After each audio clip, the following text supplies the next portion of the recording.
Mobil MBG menabrak kerumunan siswa SDN 1 Kalibaru. Wakil Kepala Badan Gizi Nasional Sony Sanjaya mengungkapkan sopir yang membawa mobil adalah sopir pengganti dikarenakan sopir tetapnya sedang sakit.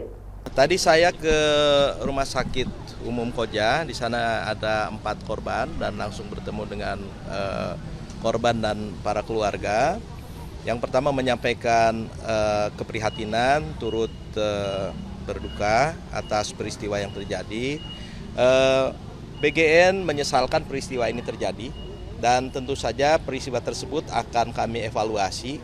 Apabila ada penyimpangan, maka akan dievaluasi dan evaluasi tersebut diharapkan untuk mencegah terjadinya peristiwa terulang kembali dan juga meningkatkan kualitas operasional dan layanan.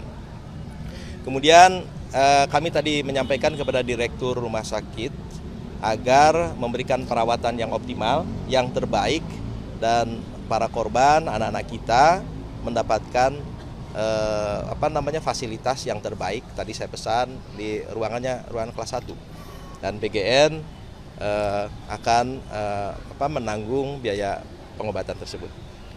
Pak, untuk sopir ini emang terbiasa membawa mobil MBG ini atau enggak sih Pak? Sebenarnya gimana? Baik, berdasarkan informasi yang kami terima, sebetulnya sopirnya ada sopir tetap.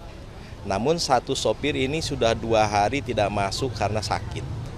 Maka kemudian sopir yang hari ini membawa kendaraan yang terlibat kecelakaan itu yang menggantikan. Tapi ini bukan untuk yang pertama, karena sebelumnya juga pernah menggantikan sopir yang berhalangan masuk. Tapi ini karyawan atau lepas gitu Pak? Kalau driver yang tetap itu adalah relawan yang tetap yang direkrut oleh mitra. Kan ada 47 relawan yang direkrut oleh mitra. Mekanisme rekrut tersebut juga melalui tahapan-tahapan pemeriksaan kesehatan dan lain-lain. Bahkan ya untuk driver khususnya wajib memiliki SIM. Ya, dan ini rekrutmen ini menjadi tanggung jawab mitra.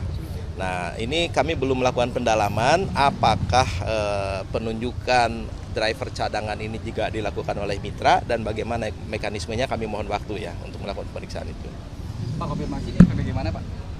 SPPG mana? Ini SPPG Cilincing Kalibaru. Pak, kalau BGN mendapat informasi nggak sih Pak terkait dengan dugaan awal apakah mungkin salah injek rem atau mungkin ada hal lain Pak? Secara teknis kejadian ini merupakan ranah dari aparat penegak hukum ya. Nanti teknisnya apakah karena human error, ya, apakah karena kelalaian pengemudi, apakah karena peralatan kendaraannya sendiri yang tidak optimal gitu ya. Tapi kalau saya lihat secara fisik kendaraannya bagus ya.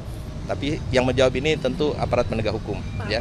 Jadi penegakan hukum sepenuhnya diserahkan kepada aparat penegak hukum Satlantas Polres Jakarta Utara. Pak, apakah nantinya akan dievaluasi untuk mensortir driver-driver atau pengemudi SPPG Pak nantinya?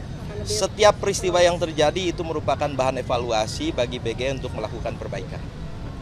Tapi ada juknisnya nggak sih Pak untuk Ada. driver ini, terus driver pengganti gitu Pak? Ada. Juknisnya itu, juknis mengatakan bahwa kendaraan setiap hari dilakukan pengecekan laik operasional atau tidak. Ada, ya, ada juknisnya. Nanti saya kirim. Artinya Pak, kalau SPPG yang menggunakan driver mungkin yang nakal-nakal itu juga akan ditindak tegas dari BGN sendiri ya Pak? Kalau ada penyimpangan. Sejauh ini saya belum mendapatkan laporan ada driver nakal. Nakal ini apa nih? Maksudnya dalam arti tadi lalai begitu maksudnya? Oh ya, itu kan karena kelalaian ya. Ini sangat mungkin ya, ini karena kelalaian. Namun demikian kita tunggu hasil penyidikan. Apakah karena human error ataukah karena kendaraannya yang bermasalah gitu ya.